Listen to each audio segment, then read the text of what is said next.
¿Cómo están? Muy buenas noches, bienvenidos al Bote Pronto del día de hoy.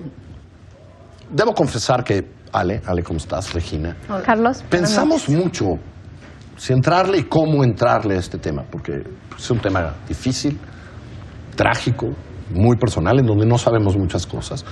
Pero creo que hay cosas que podemos medianamente hablar hoy con alguna sensatez, respetando la tragedia que es y a las víctimas de la tragedia que es. Y estoy hablando, por supuesto, de lo que pasó en Torreón, en la escuela en donde un niño de 11 años disparó, asesinó a su maestra y puso en el hospital. Por suerte, todo dice que los que están en el hospital van saliendo y ninguno más está en riesgo su vida. ¿Por dónde arrancamos, Ale? Híjole, Carlos, frente a una tragedia como esta, y algo que estábamos comentando antes de arrancar esta mesa es que hemos escuchado muchas versiones de autoridades culpando a todo tipo de problemas sin reaccionar al hecho de que este joven, igual que el resto de los jóvenes en este país, está creciendo en un país en donde 1 de cada 3 familias es víctima directa de un delito cada año. 1 de cada 3. Eso se junta con un sistema de salud que nunca ha volteado a ver la salud mental y honestamente un sistema educativo que tampoco lo ha hecho. Y tienes un caldo de cultivo perfecto para este tipo de tragedias. Y no nada más es el hecho de que los niños están enfrentando el delito de manera muy cercana, que viven con miedo, que sus familias viven con miedo, y ahora pasaremos a hablar de la mochila segura y si deberíamos decirles a los niños que tampoco en la escuela están seguros, pero también viven con un sentido de absoluta impunidad alrededor de estos delitos. El 90% en promedio de los delitos en nuestro país no se denuncian, entonces los niños crecen en un ambiente de miedo, en donde sus familias y ellos mismos son víctimas y en donde saben que el Estado nunca va a reaccionar y que si eres víctima de un delito se va a quedar impune y no hay nada que hacer. Y yo creo que tendríamos que estar hablando y escuchando a las autoridades hablar de esta situación y no de si los videojuegos, si los programas de tele, si es la culpa de los jóvenes o de los padres de familia que no checan las mochilas. Sí, creo que ¿Estás enojada, Regina? Bueno, estoy triste y enojada. Creo que sí es un hecho que, aunque no es algo que vemos de manera contundente, de manera cotidiana, pues sacude como sociedad que algo hemos hecho mal, ¿no? Porque yo sí creo y estoy convencida que todos tenemos una corresponsabilidad en que un niño fuera capaz de hacer lo que pasó. Yo creo que es increíble también ver, para mí lo que más me enoja es la respuesta de la autoridad, ¿no? Del Estado. Cómo siempre hay que buscar culpables para que la sociedad se quede tranquila y soluciones prontas, rápidas, aunque sean ineficientes. Y esa parte pues me preocupa porque justamente lo que queremos es que no se repitan este tipo de situaciones y que se tenga la prudencia de hacer un análisis profundo de qué tipo de políticas son las que queremos como sociedad.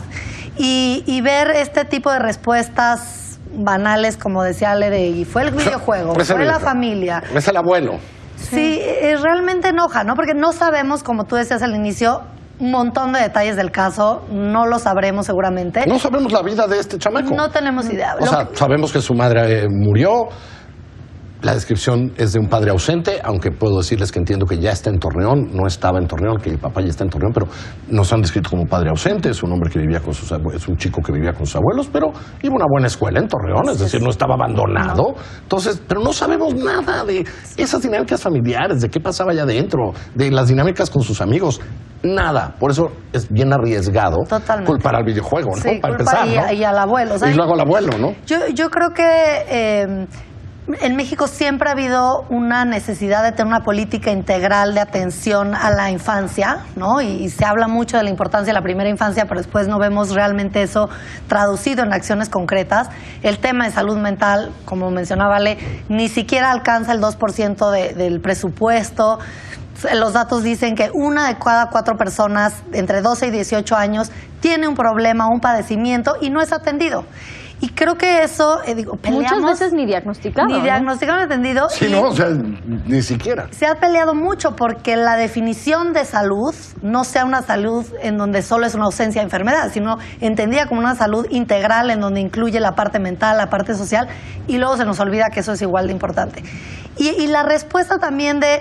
Entiendo que haya familias que quieren una respuesta y se proponga lo de la mochila segura, pues también da coraje, ¿no? Porque al final de cuentas, lo que tú puedes hacer como sociedad para recomponer el tejido es generar confianza, un diálogo entre padres, alumnos, maestros, y tú lo que propones es poner a la policía a revisar como presuntos delincuentes. Es absurdo. A ver, Ale, quiero que comentes esa foto. Está la policía enfrente de los niños, con algún perro, ¿no? Traían perros. Varios perros. Varios perros la policía. Ahora resulta que va a ser peor que ir a un aeropuerto. Sí. Ir a la escuela. A ver. No, y que los niños tendrían que estar aterrorizados de sus compañeros de clase, que viene la policía y los va a checar. Leí en redes sociales, y perdón que no pueda citar a la persona, pero decían, estas políticas públicas que escuchamos son una respuesta de los miedos de adultos y no de los derechos de los niños y de lo que tendría que cambiar para que las vidas de todos estos niños que están creciendo en este contexto que ya compartimos sean distintas. Yo sí, también alrededor de esta discusión han arrojado diferentes cifras y análisis sobre el éxito o no de la política de mochila segura, y lo que arrojó fue que las comisiones de derechos humanos dijeron que no está funcionando, que no está respetando la intimidad de las niñas y niños, que no se detectaron armas en las mochilas en los estados en donde se implementó la política, que no cambió nada en los entornos escolares, al contrario. Y volver a poner eso sobre la mesa como la solución que va a arreglar este problema, otra vez, qué tristeza. A mí me parece curiosísimo, en un país donde tener un arma es muy difícil. De hecho, no sé si lo saben, no hay tiendas de armas en este país, ¿eh? La única tienda de armas en este país es la Secretaría de la Defensa Nacional. Si uno quiere un arma, uno va a la Sedena y ahí compra un arma. Pero todo el mundo tiene un arma en este país. Sí. Y entonces, ¿cómo vamos a detectar eso? Vamos a revisar las mochilas de los niños. Es absurdo. O sea, algún niño o niña que quiera ingresar un arma, obviamente no lo va a meter en su mochila. Y creo que... Y ahora no vamos a empezar a catear a los niños, ¿no? El derecho... aguanta. Sí, la presunción de inocencia, el derecho a la privacidad. O sea, sí son derechos importantes que tendríamos que estarnos preocupando de generar este ambiente. Algo interesante es que, dados estos hechos, la Suprema Corte va a analizar. La primera sala y la ministra Piña tienen un caso de una escuela privada que justamente uno de los padres de familia se queja sobre este operativo de mochila segura. Entonces creo que vamos a ver los criterios de la Suprema Corte que ojalá, digamos, iluminen la constitucionalidad o no de esta política. Pero yo creo que, supongamos que no es el caso, que estamos de acuerdo con violentar la presunción de inocencia y la intimidad. Si no es eficiente, si se ha evaluado con que no es necesario, pero además no generes también de confianza en lo que queremos es que los niños y las niñas puedan dialogar, comunicarse, decir qué les molesta, sus emociones, esto definitivamente va contrario a todo este espíritu. Pero somos una sociedad urgida de responsabilidades fáciles, ¿no? A mí me parece, y lo digo aquí porque lo voy a escribir para mañana, a mí me parece indignante que el abuelo hoy esté en la cárcel. Por un delito que no existe, por cierto. Les va a costar mucho armar esto de omisión. Por omisión. Homicidio por omisión.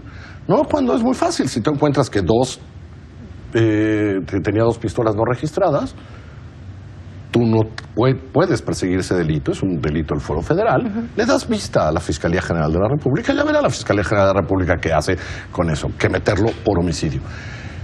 Pero nos encanta el populismo penal, nos encanta encontrar responsables fáciles, ¿no? Y a lo mejor no hay responsables. La explicación es más complicada que la de un responsable, ¿no, Ale? No, sin duda, Carlos, sí. Y otra vez, regresando a culpar a todos menos la crisis que estamos viviendo en México y pensar que la prisión preventiva resuelve todos los problemas de México.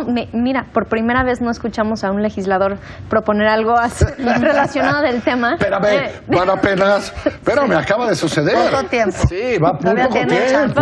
Ahí viene, prisión preventiva para algo. Sí. Es que el niño llevó el sándwich mal a la escuela. Prisión preventiva, ¿no? No, y ese es el tipo de respuestas que estamos escuchando escuchando en vez de genuinamente volver a pensar en el contexto en el que están creciendo las nuevas generaciones, en qué tiene que cambiar, en qué necesitaba esta familia. Y otra vez nos encanta, o nos encanta a estas autoridades salir en la primera hora después del delito a casi como presentar ya las conclusiones de un caso, como si se hubiera investigado en una hora.